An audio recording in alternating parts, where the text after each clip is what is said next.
One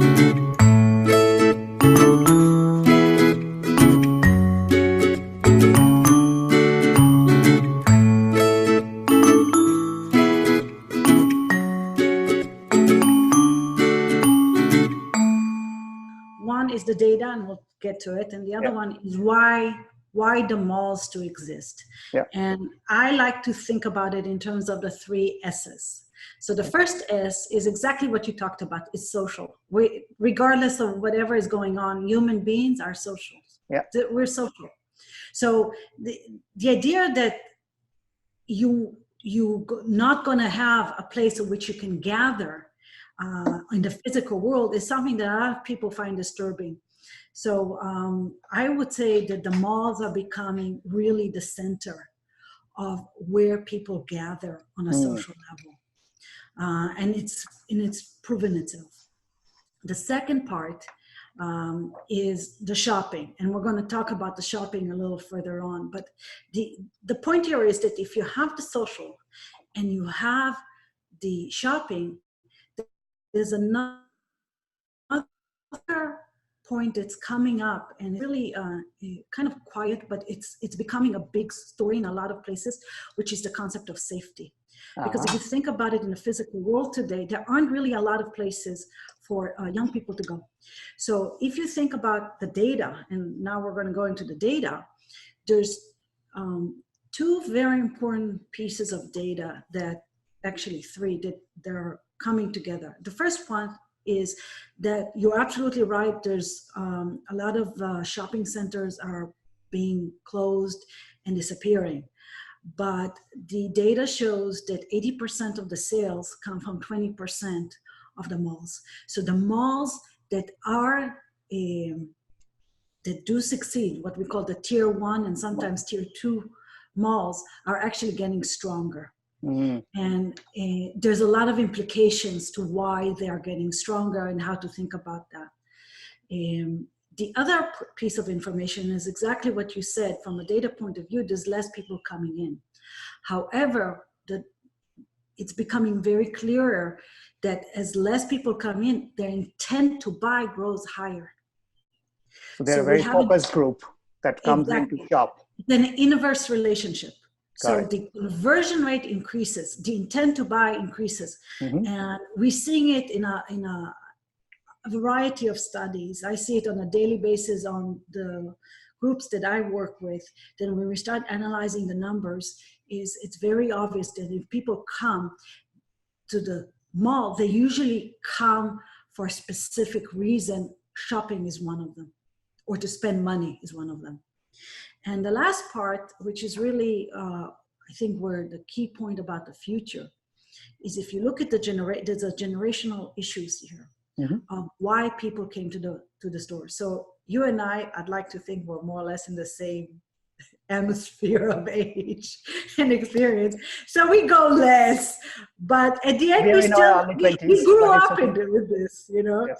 The people, what we call the millennials, they're like the first generation that really started doing digital things, and everybody's like very focused on millennials. The more interesting from a mall's perspective is Generation Z. Generation Z those are the ones in high school. And it's becoming very clear that they understand digital. They basically grew up with it. They can't really imagine a world without the digital. And yet they cherish their physical store. And they are the main group that goes to the malls today. And that's a huge opportunity on many levels. So the malls have to start thinking differently about how they serve their community. But the reality is that the malls have a very strong reason to continue to exist and continue existing in the future.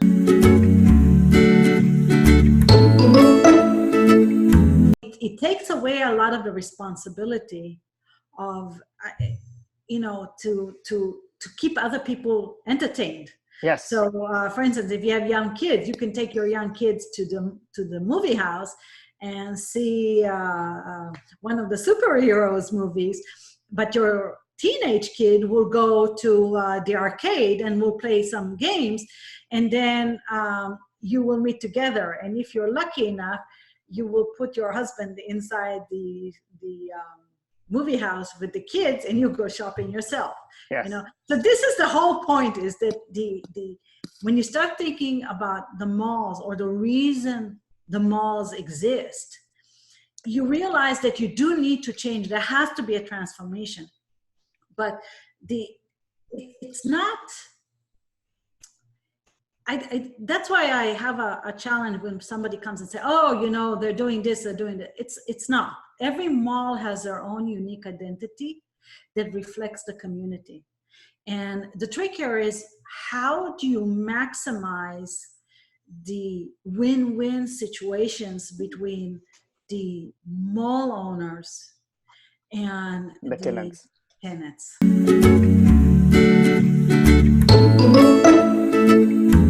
little bit of a contrarian answer here, because I like to think in terms of the money.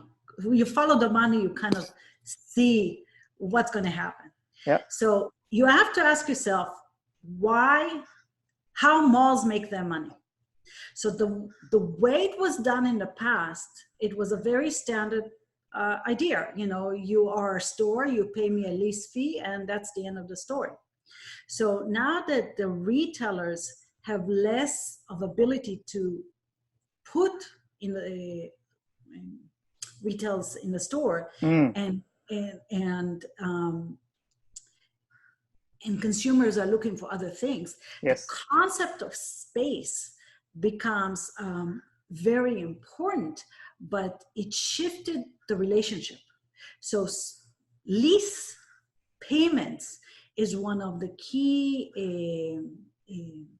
or the core for the survival of the mall.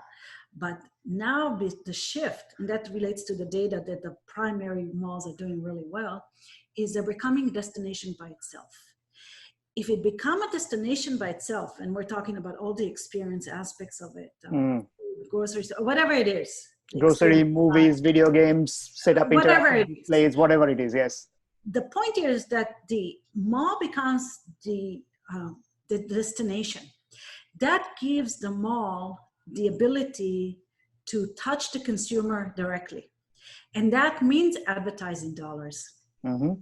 It's a huge, huge emerging source of income for the malls. Because if you have places inside the mall of which you actually create advertising opportunities for things that are inside the mall, or things that are outside, like for instance, outside it's like a brand of a car, if you have those big projectors, or specific, go visit a store in a specific area, okay? That's extra income. That's a whole different way of thinking about the mall.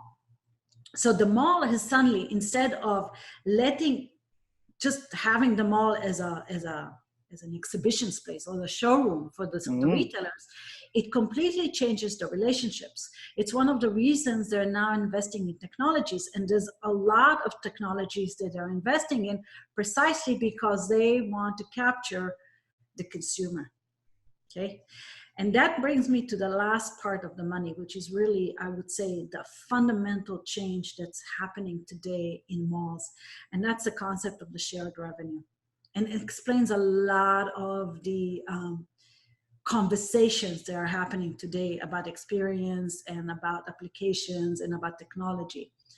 And the way it was done until today is that malls would request the lease payment plus a percentage of the sales. That's the way it was done.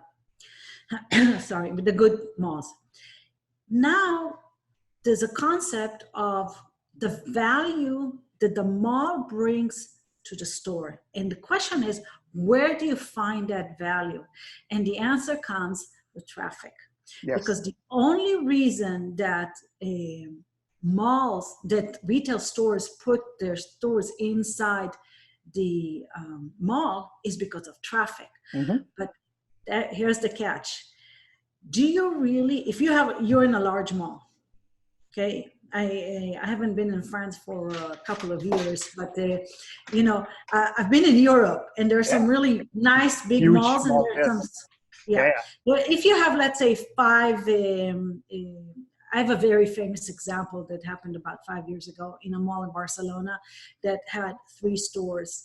So the question was, do you really care about the location of the mall in the sense that the people that come to the mall, and by the way, a lot of people came to that mall for the grocery store that was in the bottom, but the people on the 3rd floor never got any kind of traffic. And then they opened an Apple store on the 3rd floor. So the whole traffic concept fundamentally changed. And they put the traffic to the 3rd floor, which is almost non-existent, suddenly became very big. So you have the concept here of proximity traffic, which is a little bit different, which is different than mall traffic.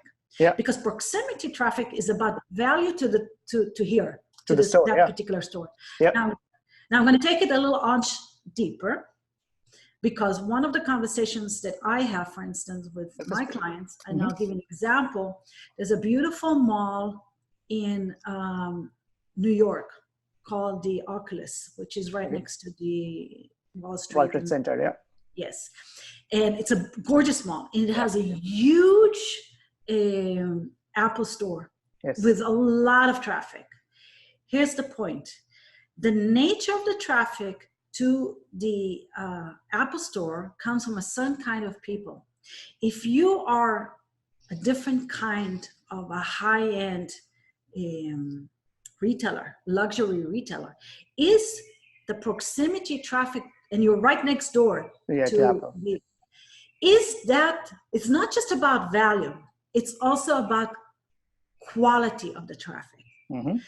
So suddenly you have this whole conversation between retailers and mall owners that never existed before. And the conversation is, okay, I am paying you for my location. The question, what does that mean? How much traffic am I supposed to get, and the quality of this traffic that relates to me?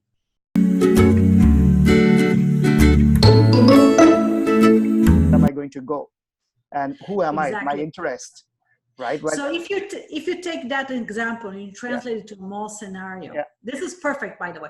And by the way, it's like the Russian doll situation. You have malls, you have stores. If you are department stores, you have stores within stores. By the way, inside the mall, there's a lot of different retail formats that are coming into play, which is like the standalone kiosks, the inner kiosks. All of the product mix of the malls is changing. Is evolving, It's evolving. So the trick here is the data allows you to have this a lot more conversation or optimization of the purchase funnel. So let's take a look at how we did this in the online world, because this is a perfect analogy. In the online world, you have different varieties of bringing people into your website. So you're absolutely right. SEO is really about people search for you. So let's take that analogy of SEO, because I love that analogy. So for instance, if you're a jewelry store inside the mall, and how do people come to the jewelry store? So some of them will just walk around. If you're walking around the mall and suddenly you see and you like jewelry, then you kind of want to go and see what's happening. But there's a lot of people that don't come to the store, because in order to do that, they come to the store because they are about to get married and they're looking for a ring. So the whole search pattern is different. The way they think about it is different. And it's reflected in the way the retail store is structured. So we have ways today to use the data to really understand why people came to a jewelry store. Context. I'll give you another example. in the context of malls. So for instance, I was working with a mall, with a beauty store. I think you heard this a little bit, with a beauty retailer that had very nice stores in a very high-end luxury mall. And the conversation was, okay, we're in a perfect place in a sense that there's 5 beauty stores right next to each other. So when people want to buy beauty, this is where they go. And it was in a big city, so it was very obvious that that's where we go. So I said, okay, this is the good news. What's the bad news? He said, well, the bad news is we have 5 stores, and I want to make sure that people come to us. So here we have the question of the branding. Okay, now the data today really allows us to test whether the branding of the store really works well. So one of the questions that came up was, is it a good thing for me to be within the 5 stores? And the answer is, I think yes. Because if you want beauty, then you know where to go. But if your branding is correct, or it's done correctly, then the people that are aligned to your brand, which means they have a certain reason to come to you, will go into you. They will not go into your competitors, because you have a certain message that resonates with your kind. And I think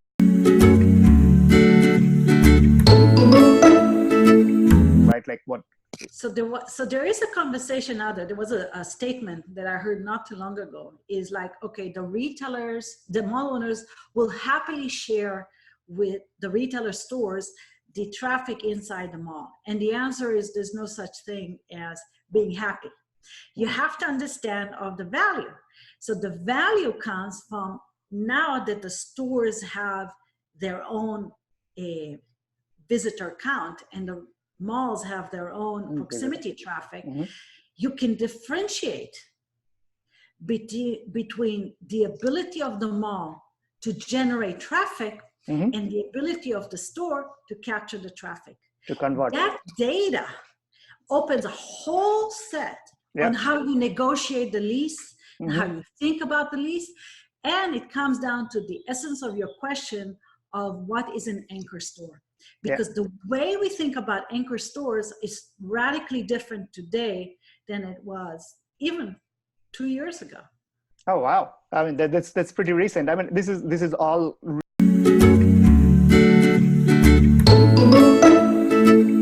You originally asked, and I think that's a great question, about the mix inside the mall.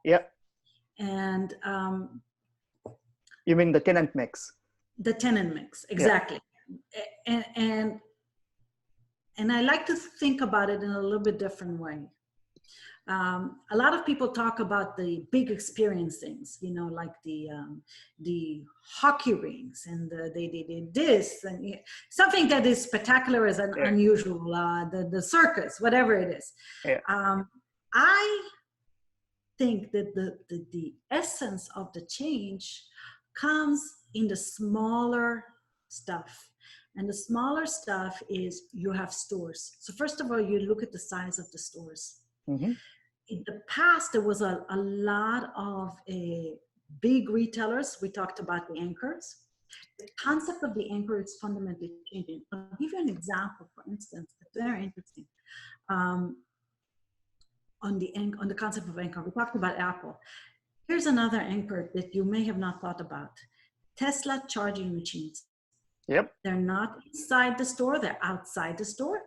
But the fact that you come into the store on a regular basis to the area of the shopping center in order to recharge your car, it creates some kind of a familiarity with the store. It's some kind of like a proxy loyalty. So the point of the anchor by itself is fundamentally changing. That's why movie houses, we talk about movie houses, we talk about different things. Another thing that is changing is inside who's doing what. So I'll give you an example, for instance, is the food courts. Food courts used to be a byproduct of being in a mall. they're now fundamentally changing. They're changing on a very fundamental level because they're becoming a real area to congregate, especially for families. It's a big thing. So I'll give you an example. If you're a solution provider and you're working on a solution for for food courts, you have to take into account all of those components, what the retailers want, what the the food suppliers want, what the mall owners want, what the consumers want. And the trick here is that the people that come to the food store usually do not, the food area usually do not come for a specific vendor, but they really come to the mall. So it's a perfect opportunity for the mall to take ownership over the consumers. And there's different ways of doing this. So that's another thing. Another important part is this mix of stores, smaller stores, the kiosks inside, and the self-serve kiosks. Yes. Okay, so think about it. We can see it a lot in airports. There's a lot of things that work in airports. So you might say is like, for instance, the a self-serving kiosk in airport will work really well because you need to buy earphones and it's easier. But there's a lot of thought process going on. For instance, Amazon is starting to put things, their big boxes of delivery, which are self-sustained because there's a inside malls. Amazon lockers. The lockers. So this is exactly the type of situation that you start to think in terms of, okay, if I am the destination, if I am the mall owner, the destination, what does that mean? How do I start thinking in terms of the best mix for me? And now we're coming into experience. I'll give you another example. This is a very interesting thing with kiosks that are done to create footwear. So we talked a lot in the academy about what we call co-creation. The biggest challenge of those retailers, the biggest challenge of everybody is really to understand what the consumers want. So you want to find a situation in which the consumers actually engage with you. Footwear is a perfect example. So like in some New York malls, they're starting to put those 3D customized footwear pop-ups. So the pop-up is you come in, it's very limited. They come in and they do this promotion on like put your foot inside the 3D and create your thing. Okay, so it's not a scalable situation, but what it does do, it creates a customer for life. And once you increase what we call the CLV or the customer life value, this is really the important part. So malls, by the fact that they have the ability to think in terms of pop-ups, in terms of short-term vacancy, in terms of kiosks, all those experimental concepts that are coming into play, the mall is the perfect opportunity. That's a very interesting thing that you mentioned, right? So malls in some way, we have called them as shopping centers, but in some way they're behaving like this consumer engagement center. Exactly. And there are many ways to engage your consumer, and it could be a pop-up store, it could be a display, it could be an advertisement. Malls are thinking in terms of like... Absolutely right. The whole point here is on the destination. Once the mall becomes the destination, and not the showroom of retail, various retailers or large anchor stores like the department, that whole concept is gone. People don't come to the mall in order to shop in Macy's. They come to the mall to shop in a variety of places, including Macy's. That's the destination. That is the destination. And if you think about it, when they go to Macy's, they go into different mall parts of Macy's for different things. So the point here is that the beauty of what happened in the last couple of years is that the data is come in because we have the technologies that give us the data. If you have data, you can have intelligent conversations. And that's really what you want to have. You want to have intelligent conversations. The way I approach it with the people that I work with is I like to say to both sides is think about yourself as partners. So I like to use partners in crime, but you know, that's not a good way to say it. You know, think about yourself as a partner. And that's true in all of those relationships because the data will give you the ability to analyze the relationship really well. And it will also give you the ability to really understand how to improve. And once the sales, the way I like to think about it is that if the retailer sells more, it has direct impact on the mall. So there is a reason to not think about this in terms of adversary relationship, but rather as a partnership. Partnership relationship. I think that's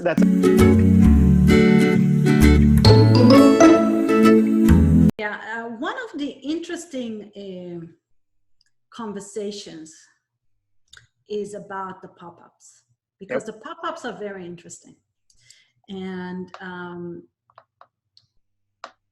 the reason to have pop-ups really came during the season, you know, the holiday season, because people thought that the holiday season was a way to really increase sales.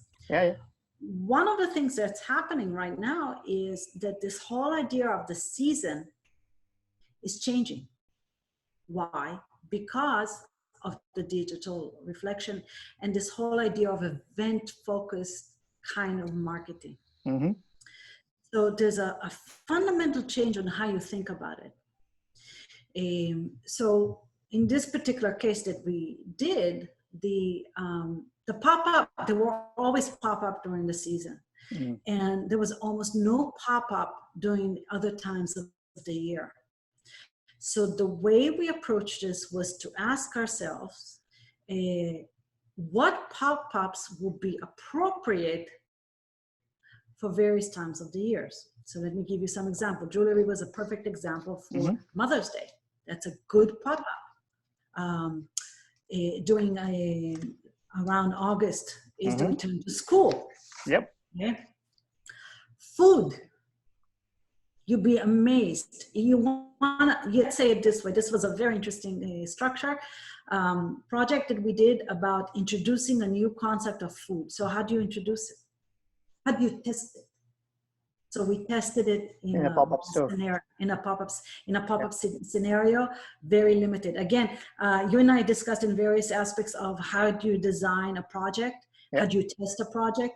So it comes down to the fact that you want to have a very limited time. If you're thinking about in terms of experiment, then the pop-ups are perfect for you because it's a short-term lease. So the value of the short-term lease is huge. So you can particularly if I may pause you a little bit, there is more around new products, as you are telling, right? Like you want to test out a concept and you want to go into a new market with a new product or take an existing product into a new market. That's a pop-up is a good, So short-term leases, that's another very important trend. And you mentioned the shared working spaces.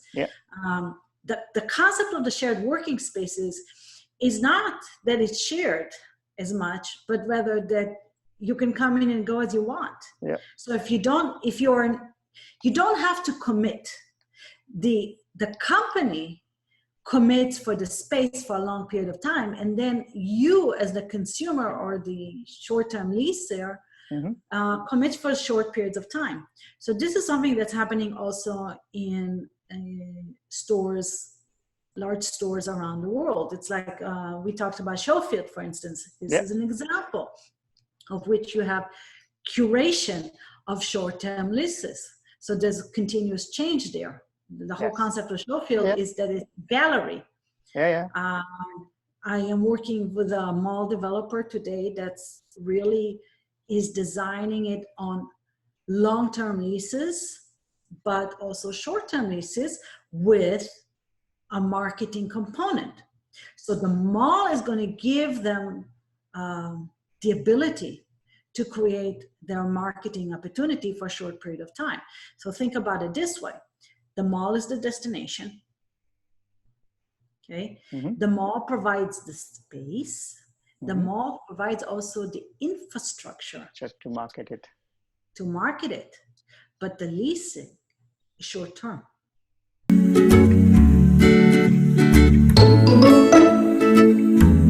The technology gives you the ability to do something. But at the end, and this is, I think that's something a lot of people miss. The true transformation comes with how you use the technology. Right. How you use the data. Yep. So there has to be a relationship in that sense. And I have this whole idea of thinking about in terms of partnerships. It's like, okay, the technology is changing so fast. Really, really, really fast. So you can say, okay, today is this. Facial recognition is a perfect example of this, especially in Europe. Yeah. So it's improving so many things. Actually, that's a good example. We talked about the quality of the visitation. Yeah. So, and advertising. So today, for instance, with the facial demographics, not facial recognition. Facial demographics analytics, yeah. Yeah. Yeah. Yes. So you can understand how you create the advertising. Yeah. This is something that I start seeing quite a lot. The digital monitors is with an embedded facial demographic analytics inside. So if it's a woman standing in front of the digital signage, you will see a different product, a different display, product different content. Yeah.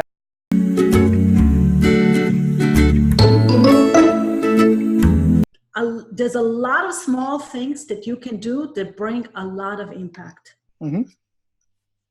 So think small. This is the essence of it. Think, where can you make some small changes that don't cost a lot of money, that don't spend a lot of risk, that can have a very profound impact on your